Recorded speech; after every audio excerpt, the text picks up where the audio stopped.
दादर की विधानसभा सीट से नवनिर्वाचित विधायक रामवीर सिंह समाजवादी पार्टी के गढ़ में सेंध लगाया है और कमल को खिलाया है।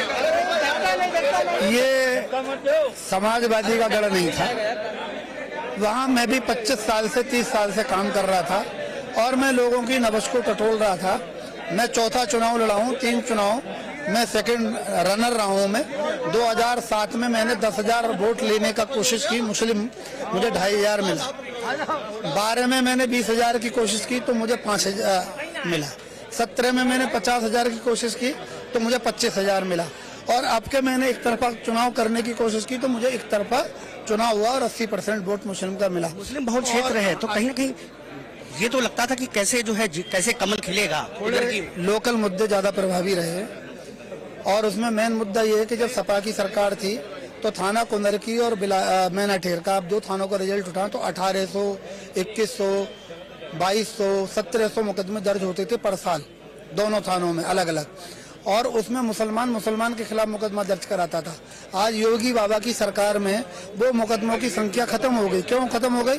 कि मुस्लिम समाज में आपसी झगड़े खत्म हो गए, ग्रुपबाजी खत्म हो गई, पार्टीबाजी खत्म हो गई और मुकदमों की संख्या भी कम हो गई। अब वो लोग संभल में जिस हिस्सा हुई, क्या लगता है तुर्क बनाम पठान क्या है? आखिर क्या कुछ साजिश रची गई थी चुनाव से पहले? क्या जो हिंसा होने वाली बात जो आप कह रहे हैं? देखिए, कुंदरकी में हम 57,000 वोटों से लोकसभा में पीछे रहे थे।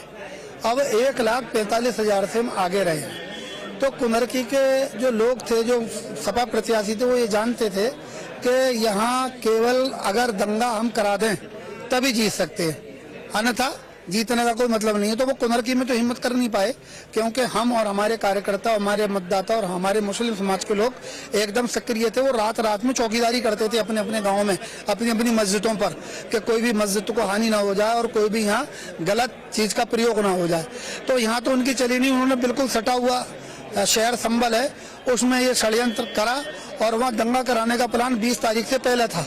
लेकिन ऐसी ईश्वर की कृपा रही कि वो 20 तारीख से पहले 18-19 में नहीं हो पाया। सपा के जो सांसद है, जो विधायक है, उनके वर्चस्व की बात सामने आ रही है। उनके वर्चस्व की बात तो उनकी पहली पीढ़ियों से चली आ रही है। जो उनके पूर्वज नहीं रहे, आज विधायक जी के अब्बा जान नहीं रहे, सांसद जी के अब्बा जान नहीं रहे, ये उनका झगड़ा आज तक चला आ रहा, तीसरी पीढ़ी चल रही है और उन्होंने आपस में वर्चस्व की लड़ाई में एक दूसरे को मरवा दिया।